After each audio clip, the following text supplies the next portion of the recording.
ভারতীয় সেনাবাহিনী প্রতিরক্ষার জন্য রোবট এবং আধুনিক প্রযুক্তি ব্যবহার শুরু করেছে, যা আমাদের প্রতিরক্ষা ব্যবস্থাকে আরও শক্তিশালী ও আধুনিক করে তুলছে।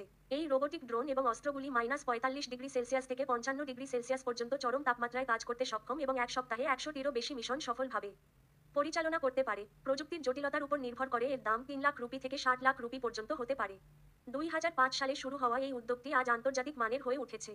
হার্ভার্ড বিশ্ববিদ্যালয় সহ বিভিন্ন আন্তর্জাতিক প্রতিষ্ঠানের গবেষণাপত্র এবং প্রযুক্তিগত সহায়তার সাহায্যে ভারতীয় সেনাবাহিনী ক্রমাগত উন্নতি করেছে।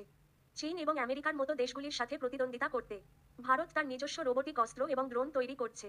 এই রোবোটিক হাত এবং ড্রোনগুলি কেবল যুদ্ধক্ষেত্রেই কার্যকর নয়, তারা শত্রুদের নজরদারি করতে এবং সুরক্ষিত এলাকায় দ্রুত প্রবেশ করতেও খুব কার্যকর। ভারতের এই প্রযুক্তি শুধুমাত্র স্বনির্ভরতার উদাহরণ নয়, এটি দেশের প্রতিরক্ষা ব্যবস্থায় বৈপ্লবিক পরিবর্তন। প্রতিরক্ষা গবেষণা ও উন্নয়ন সংস্থা ডিআরডিও এবং সরকারের মেক ইন ইন্ডিয়া উদ্যোগের মতো সংস্থাগুলির সক্রিয় ভূমিকার মাধ্যমে ভারত তার প্রতিরক্ষার জন্য বিশ্বমানের প্রযুক্তি তৈরি করছে। রোবোটিক ড্রোন এবং অস্ত্র সৈন্যদের জীবন বাঁচাতে সাহায্য করছে এবং তাদের যুদ্ধক্ষেত্রের কর্মক্ষমতা বহুগুণ বাড়িয়ে দিচ্ছে। ভবিষ্যতে এই রোবোটিক প্রযুক্তি শুধুমাত্র প্রতিরক্ষা নয়, উদ্ধার অভিযান, প্রাকৃতিক দুর্যোগের প্রতিক্রিয়া এবং বেসামরিক নিরাপত্তা বৃদ্ধিতেও ব্যবহার করা যাবে। এই উদ্যোগ ভারতকে প্রযুক্তিগতভাবে আরও শক্তিশালী এবং আন্তর্জাতিক অঙ্গনে আরও প্রতিযোগিতামূলক করে তুলবে। আজ ভারতীয় সেনাবাহিনী কেবল শক্তিশালী নয়, প্রযুক্তির ক্ষেত্রেও বিশ্বে একটি নতুন উদাহরণ তৈরি করছে। এটি আমাদের দেশকে নতুন উচ্চতায় নিয়ে যাবে এবং প্রতিরক্ষা ক্ষেত্রে ভারতের নেতৃত্ব প্রমাণ করবে।